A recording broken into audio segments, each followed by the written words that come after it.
All right, Bears fans, welcome back. Bear down, and away we go. We're going to do a new segment every Tuesday morning called Real Talk Tuesday. So I'm going to start doing this on a weekly basis. I was going to start it when the new league year started next week, but we got so much going on that we're going to call this the T-1 episode, the first episode, -1. Next week will be the first of the new season.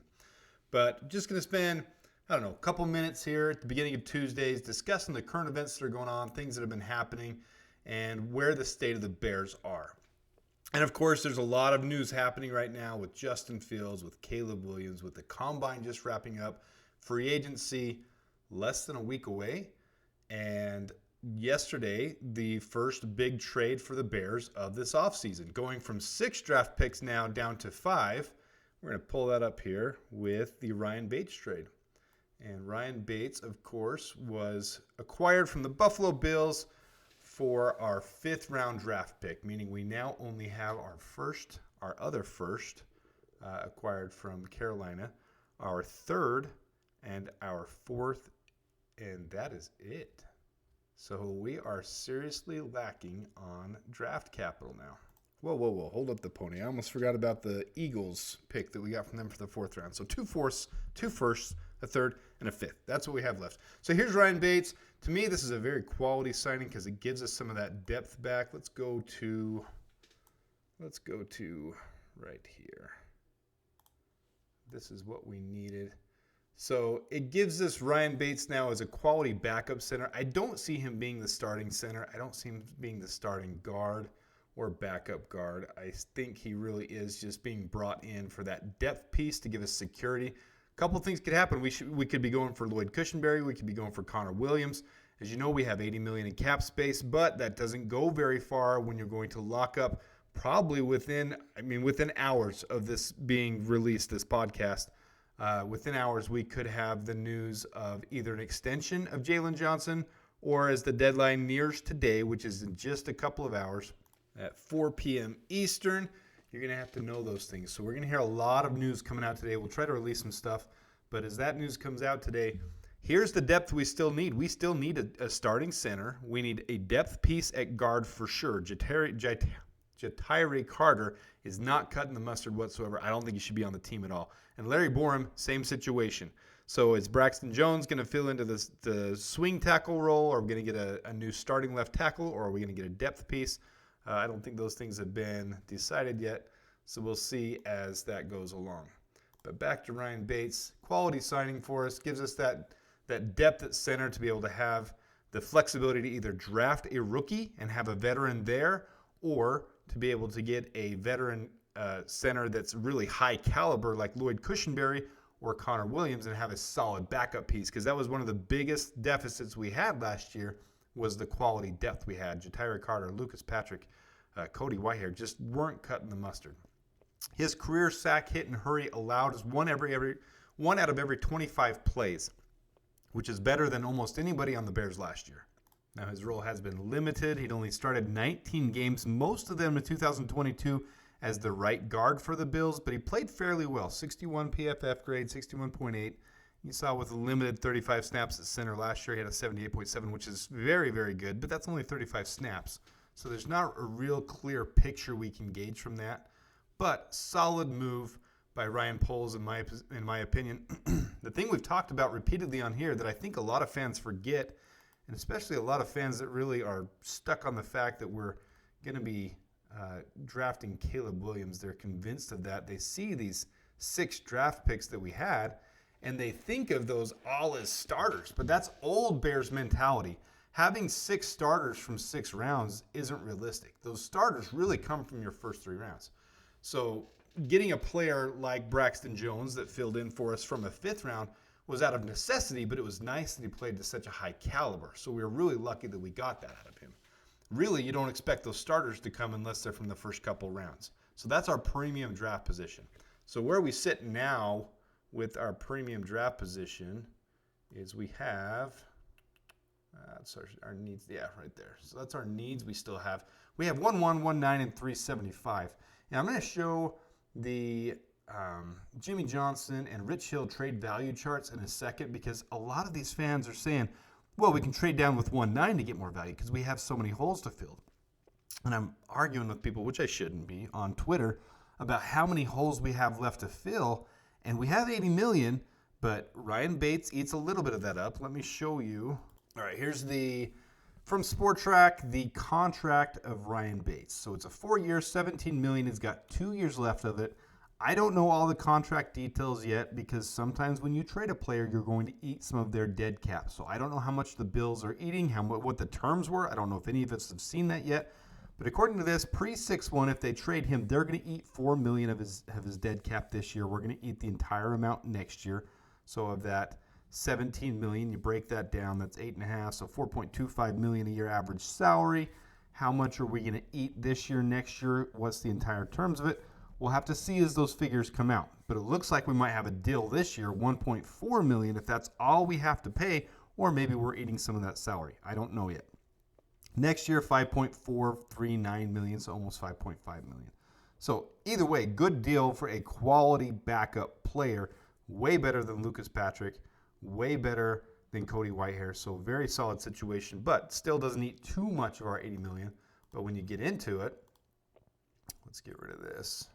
We still have a lot of holes to fill, especially when you there's going to be about 15, 16 million that's going to go towards the rookie class. So that takes that away already. You got Ryan Bates, maybe 1.5, maybe 3, maybe 4 million, depending on what the terms of that trade are. And then the tag for Jalen Johnson, which I expect to happen today by 4 o'clock Eastern. You're all of a sudden sitting right around 50, 45 million. That's only a couple really high-quality players, and then you got to fill in these other spots too. We still need a backup guard. We still need an offensive tackle. We still need a defensive end, defensive interior, wide receiver, additional wide receiver I should put on there, center, free safety, and tight end, and additional tight ends. So there's even more spots to fill. Some of those I can see being league minimum contracts, so I didn't put all of them on here. But when you look at the left, those are our quality draft capital, 1-1, 1-9, 375. So we don't have a lot. We have a lot of draft capital value, but we don't have a lot of draft picks. So when we look at that, this is going to be a little spoiler video I'm putting together and working on right now. And we'll put it up here for you. And the headline's hidden of it, but it's going to be, if the Chicago Bears do select Caleb Williams, he will always be known as the what could have been. The reason being, when you look at this, on the left is the Rich Hill trade value chart. On the right is the Jimmy Johnson trade value chart. Any way you slice it, number 1 compared to number 9 is about 2.5 to 3 times the value in the trade value of that pick. So all these people, they're saying, well, we can still take Caleb Williams at number 1, and then we can trade down from number 9. It's not nearly the value. You can trade and if we're just going straight across the board, because that's not the way trade value works. At number 1, you're going to have to overpay to get number 1. So as we've talked about, number 1 for number 2, number 36, number 40, a future first, those are values that we've put into hypotheticals. When you look at that trade value chart, let's say we're going from 9. I still want to trade down from 9 because I'm set on taking Jackson Powers Johnson, and someone's going to want to trade up to take the first defensive players in the draft at number 9. So if you're doing that, could we trade down to number 12, to number 13? Well, you're still getting that plus a second or third rounder plus value by going from 9, but it's nothing compared to what you can get from number 1. You think about that. Number 1, you can get 2.5 to 3 times on straight across value of number 9 picks. So you can get 3 top 10 picks for 1 number 1 pick. And that's what people are failing to realize is that number 1, that number 9, and that number 75, it's not just 3 players. That number 1 can be worth 4 or 5 players if Poles uses his strategy properly. And that's one thing Poles is really good at. So no one player is worth more than the rest of the team, especially when Justin Fields has been, okay, if you guys don't agree he's great, which I know some of you obviously do, serviceable. He is a serviceable starting quarterback in this league with that defense we put up at the end of last year and adding quality pieces to take us to the playoffs. That's 100% accurate any way you slice it. If we didn't have the number 1 pick, none of y'all would be arguing about this in the first place. But look at the trade value charts and look at what he's worth. Is Caleb Williams really worth that number 1?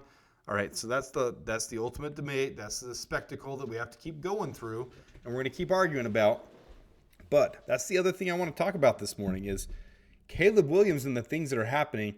Put on your tinfoil hat for a minute because I'm going to give you some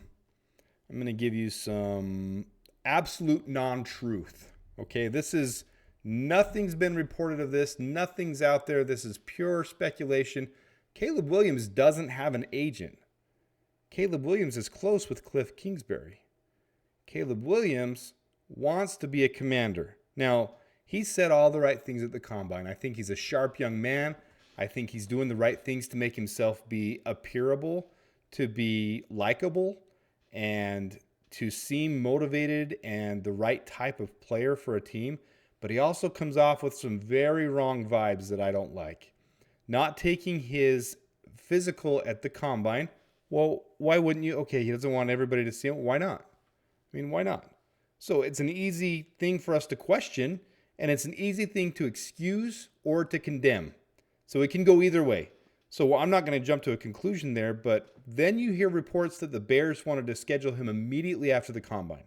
They wanted him to come into Hallis Hall. Excuse me. And this cool little mug, this I've had forever.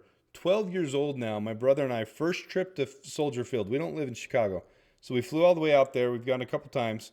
But first trip out there, it was freezing but cold against the Packers in December. And these are little mugs you got with your hot chocolate. We ended up down in like 6 or 7 hot chocolates just to have the warmth in our hands because it was like 10 degrees and it was snowing. It was butt cold. I remember Clay Matthews sitting there flexing in front of all of us, and I was booing so hard. All right. So with that, you can condemn him. You can excuse it. You can do anything you want. But the Bears wanted him to come in on the following Tuesday after the combine. Well, different reports came out, said different things. Who knows what the truth is, but he wants to schedule it now after his pro day, which is on the 20th. Well, that puts a cramp in the Bears' schedule. If you're going to be interviewing for the number 1 pick, you bend over backwards for that team. But there's something about his physical, there's something about his medical he doesn't want to have taken until closer to the 20th. So tinfoil hat, I think there's something wrong. Now, might it be corrected before the 20th? That's probably why he doesn't want to take it until then. But even more, why aren't you bending backwards for the Bears to do everything you can to make them take you at number 1? I don't think he wants to go to the Bears at number 1. I think he's talking to Cliff Kingsbury. I think, and this is the tinfoil hat, and I'll be ridiculed for this stuff because there's absolutely no basis to it. I'm telling you that right now. This is Adam going off on a limb. I think he's in communication with Cliff Kingsbury because he knows it makes it tougher on the Bears to be able to take him without having those decisions before free agency begins. Anything to make it tougher on the Bears is going to make it harder for their value to drive. And I think Cliff Kingsbury is in communication. He doesn't have an agent. He didn't hire an agent. Cliff Kingsbury is a good friend of his. Why would they not want to work together? Shane Waldron was hired to come to Chicago to work with Justin Fields. Otherwise, they would have hired Cliff Kingsbury. Cliff Kingsbury was very clearly, from all the reports, hired to go to the Commanders by Magic Johnson, stolen away from the Raiders, to be able to work with Caleb Williams, and that they will, quote, go out and do everything they can to make it possible to get him into Washington. Well, that's all part of what's going on right now. This is what I think is happening right now. It's the huge negotiation, building value, trying to milk Washington and trying to stop the Bears from milking them. Because if you're Caleb Williams and you want to go to Washington, you're not going to want both your second rounders taken to be able to acquire you. You're not going to want any of the second rounders. You're going to say, okay, they're going to give up a first. They're going to give a swap to number 2, a future first. And let's end up making sure they only get a third because I want those weapons. This is a deep loaded wide receiver class. I want you guys to get a couple wide receivers there in the second round. Or I want to get a wide receiver and a better offensive line.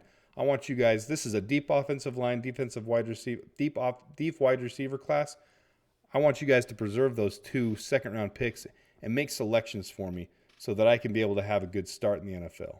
Now, this is tinfoil hat. I'm going to say it 5 times over. There's no proof to this, but I think there's some tampering going on. And so this is Ryan Pohl's job right now to milk that and say, okay, how bad do I really need Marvin Harrison Jr.? And are the Giants giving me enough, or are the Falcons giving me enough at 6 and 8 to say, well, screw you, Washington. You're going to play these games. You're going to get petty. You're going to make it so you're trying to drive the value down. We want to get this resolved before free agency so we can have a clear path to what we're doing. We're going to go ahead and do this underneath your hat. We're going to do it with the Giants. We're going to take their second-round pick, their third-round pick, and their future first-round pick, and a future second-round pick, and we're going to make this work. We're going to do it without you, and we're going to give up on Marvin Harrison Jr., knowing that we can still get Romo Dunze at 6, or Joe Alt at 6, or whoever ends up being there at 6, because this is a deep class. So that's where I think we are in the negotiations. I think Ryan Poles really sincerely wants number 2, so he's trying to work that angle, and that's the deal going on right now. It does not work any other way you slice it with the amount of draft capital we have and the needs we have unless you set the team back a couple years. Now, I think we're a contender right now for the division this year with Justin Fields. If we trade Justin Fields and we go with Caleb Williams, I don't think it's impossible for us to make the playoffs. There's never been a first overall pick quarterback set up the way the Bears would have him set up. We don't have depth still. But with Braxton Jones, Darnell Wright, Nate Davis, Tevin Jenkins, and then signing Lloyd Cushenberry in free agency, that line is significantly better than what Justin Fields had coming into the league. Now you've got DJ Moore and Cole Kmet, and let's say, man, that's what really stinks.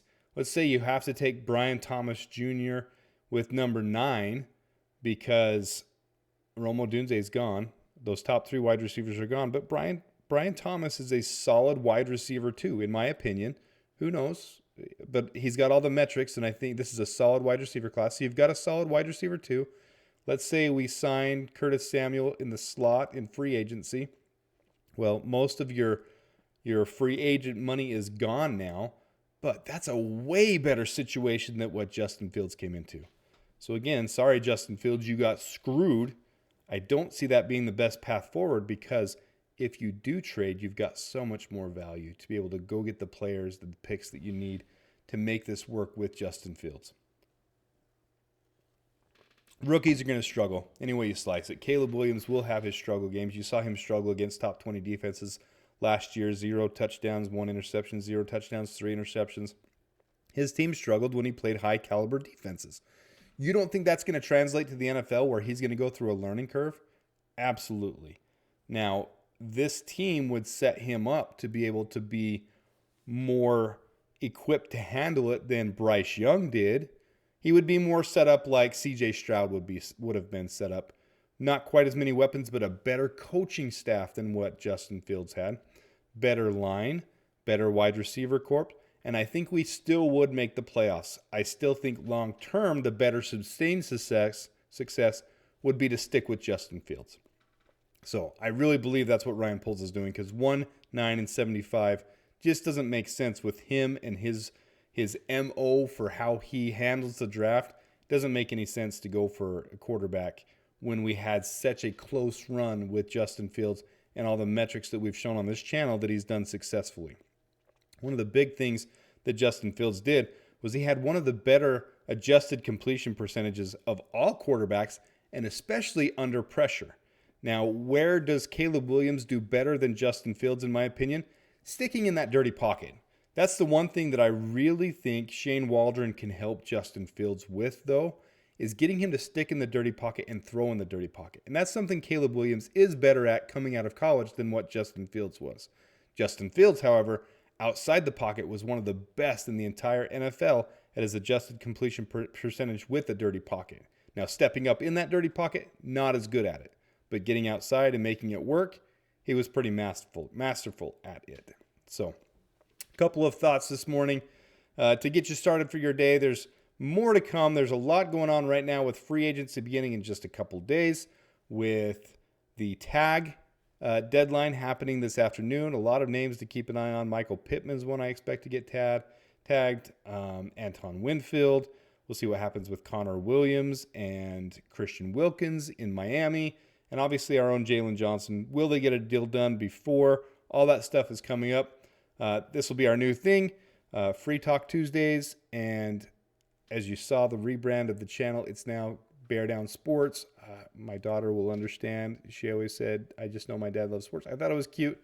but this is more applicable to the Bears, and it's got a good basis and meaning to it, moving forward with a purposeful direction.